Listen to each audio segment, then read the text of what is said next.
I'd like to think I'm pretty good at smiling. It's the best expression to have in any circumstance, and I wear it practically all the time. I want ponies around me to be happy. I feel like it's what the world deserves, after all. But standing there upon the precipice of Twilight's gaze, my smile as solid as ever, my eyes were not. The image of her fogged over as I finally looked up. Can I ask for a hug? I've talked to Twilight Sparkle no less than 50 times since the curse began, as I count. I've had the same conversation with her about 24. This occasion, however, was the only time that I made the request. I can't exactly say why. Perhaps that afternoon was colder than normal for me. Perhaps I was thinking about Derpy's child and their story. Perhaps it was just the threnody. It had ended so terribly short, and I felt as empty as Luna's composition had been meant to make one feel. My thoughts ended up short, too, for I was at the receiving end of Twilight's embrace, and it stole the breath from me, to suddenly be someplace warm once again. I just let her hold me, forelimbs dangled across her back, and I closed my eyes over the shoulder of my full-hood friend. If forgetfulness was a sin, then I was hardly a saint, for being held in the arms suddenly made me realize I had lost track of what it was that I was truly searching for. Music was this gorgeous thing, but it's still only an artifice of the real rhythm that pumps through our veins and is heated by our hearts. Oh, what fragile things we ponies are, such separate yet special creatures, that we need the felicitous sounds of laughter and harp strings to bridge the frigid gaps between us that are otherwise just filled by dust and tears. I wanted suddenly to tell Twilight so much. But our friendship was immortal, and the best thing to have conveyed such truth is the one thing that we did. If it could have lasted forever, I would have been fine with my name losing all of its meaning.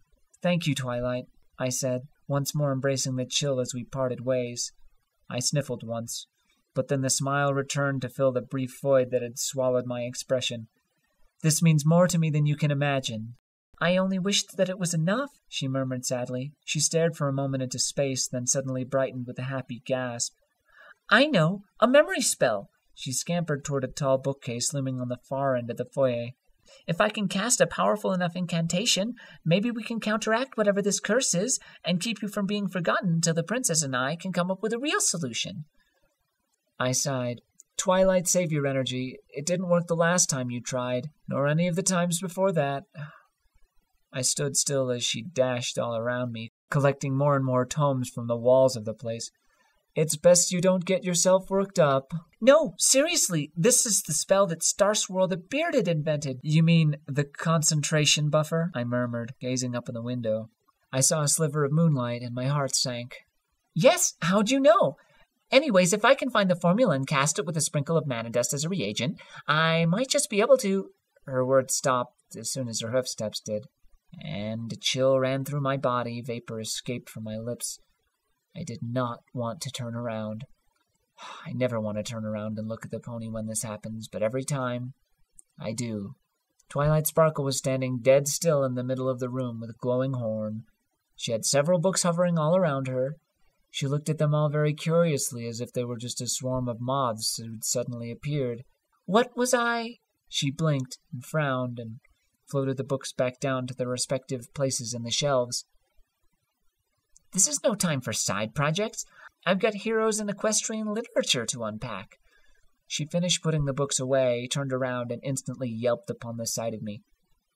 "Oh, hi there. Where did you come from, Miss—" "I'm sorry," I said. I was already sliding my saddlebag on. "I didn't mean to startle you. I was just finishing with a little project of mine." "I see. Well, I didn't mean to sound rude or anything," Twilight said sheepishly. "But the library will be closing in about—" She glanced up at the clock and then did a double take. "Oh, we're closed. We've been closed for— Oh, goodness." "I see. Well, I'll be on my way." I made a curtsy and then went for the door. "So long, ma'am. I wish you a pleasant evening." "Same to you, miss." I trotted away. I heard her calling toward the far end of the hollow tree. "Spike! Where the hay are you? These parcels won't unpack themselves." Today, a few hours before writing this, I stood once again on the corner of Main Street in sunny downtown Ponyville. I knew better than to play the entirety of the Serenity of Night in public, so I performed only snippets of it, so that I would learn them all by heart when it came time for a real recital in private. Many ponies stopped by, and a good few of them dropped bits into the container I had lying beneath me. Dr. Hooves, Granny Smith, Carrot Top, several other pleasant faces. However, I didn't lose concentration until one pony in particular had showed up. Before she got too close, I stealthily nudged the bits with my rear left hoof, hiding it beyond view with a green bush behind me. "My, what a heavenly tune," Rarity said, her sapphire eyes bright and sparkling in the noonday sun as she stood before me with the saddlebag. "But, dear, you look positively freezing. Are you ill?" I'm perfectly fine, I said with a smile, not once losing the rhythm of my telekinetic strumming. I'm not sick, I just tend to feel a bit colder than the average pony, but I've got this wonderful hoodie and this lovely scarf, you see? Oh, and it's a good thing, too, Rarity said, pacing around me. I couldn't stand to see a gifted musician such as yourself be freezing to death. Excellent choice of scarf, by the way. It matches your eyes so delightfully. That's what the pony who gave it to me said, I remarked. Well, if you ask me, you absolutely deserve it. Your music really makes a stroll across this town of ours all the more beautiful. I dare say I'm tempted to hoof you some bits just to show you my appreciation. Ha ha ha! I cleared my throat and struggled to maintain the melody. Believe me, that's not necessary. I wouldn't even think of it, I said, though my lungs were already deflating with the shame. Oh, nonsense, Rarity waved her hoof and said, "Haven't you heard, dear? Generosity is the lens of the heart. How else are we going to see how truly lucky we are for being alive?" She tilted her head up. "But if you insist, I'll leave you to your instrumentation. Perhaps we can meet again?" It was already getting easier to breathe. I looked up at her and I smiled. "Yeah, I'm sure we will." "Splendid. Ta-ta, Madame Maestro." And she was gone. An hour later, I was seated inside of Sugar Cube Corner, cradling a cup of tea in my hooves. I didn't take a sip, though. All I did was stare into the tiny wisps of steam rising from that drink, unenthused at how cold it felt against the memory of my first gracious touch in months. A jar of bits rested on the table. After 4 consecutive days of performing in the center of Ponyville, I'd once again accumulated enough money to buy a few materials I would need for my little experiments. I now had the Serenity of Night down pat, but it wasn't just enough to perform the piece in full. I needed to purchase the right ingredients in case something went wrong. After all, I had gone down that road before, and not even the world's entire supply of scarves or sweaters could have saved me from the coldness that I found lying beyond the final notes played off my lyre. If I didn't keep working on this project of mine, I might lose any opportunity of climbing out of this accursed pit. Why, then, did I feel as though I was about to commit some sin with these bits?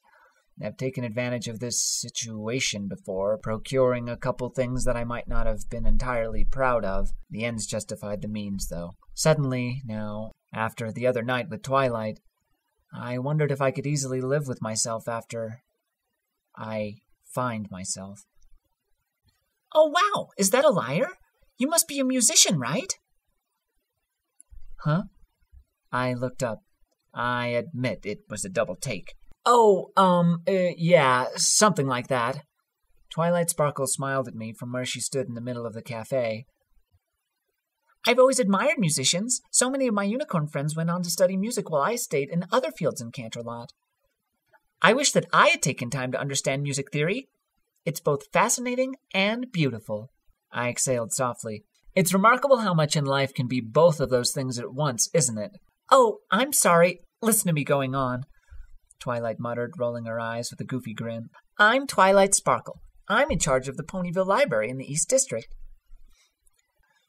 "You're also the apprentice to Princess Celestia, and the living element of magic responsible for banishing the tainted essence of Nightmare Moon." "Oh," Twilight smiled sheepishly, her lavender ears drooping. "So you've heard all about that stuff too, huh?" Is it so hard to believe? I took a sip of the tea, finally. Perhaps it wasn't so cold after all. Some of us do more to be remembered than others. I play music, and you save the entire nation of Equestria. I lifted a teacup up in cheers and smiled. Somewhere you and I meet, She smiled and blinked steadily at me, then giggled. Yeah, to each their own, right? Most practical rule in my book. Well, you should come by the library sometime. I'd be more than happy to show you all the volumes we have on music theory. I've got at least a dozen on ancient equestrian lyres alone. I bet you'd eat them right up.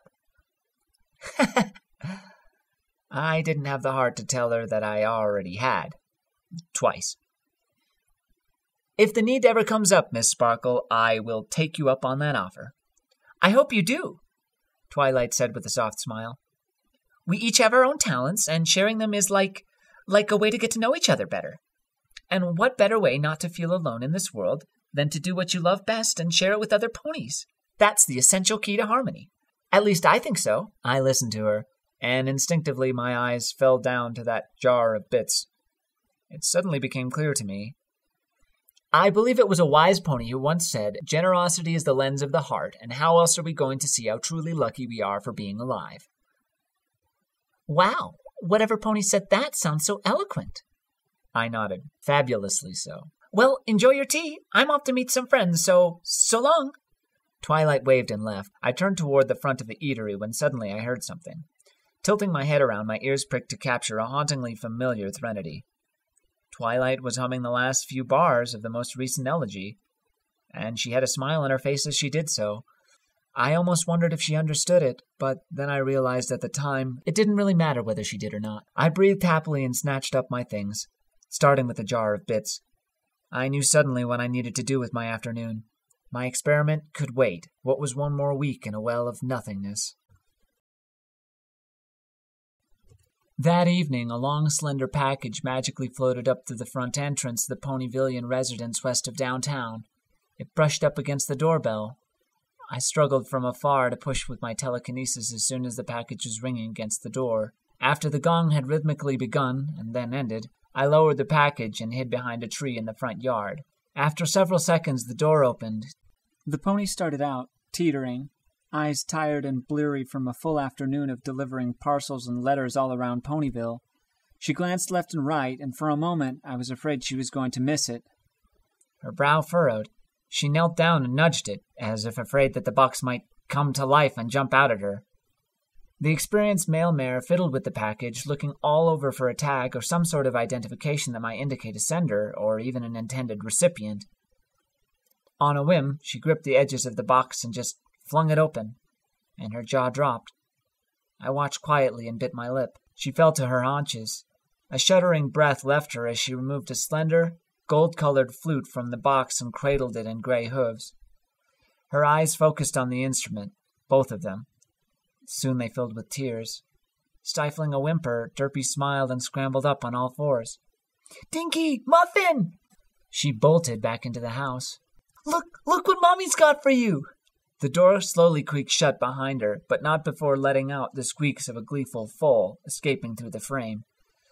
For the second time in a few days, I'd felt the warmth of Twilight Sparkle's hug, but this time I didn't need to be touched for it at all. I was alone, like always, and though I may have been a few bits shorter of starting the next part of my musical experimentation, this was something I was willing to wait for. Maybe the sweetest things that happen in life are just the ones that history is not there to record. With a smile, I pulled the hood of my sweater jacket over my head, turned around, and trotted under the crimson kiss of the sunset. Ponyville didn't stop being gorgeous. Not for a second. Have you ever had a melody so beautiful stuck in your head, but don't remember where it came from? Well, that melody is me. Lyra Heartstrings. Just a pony strumming in the background.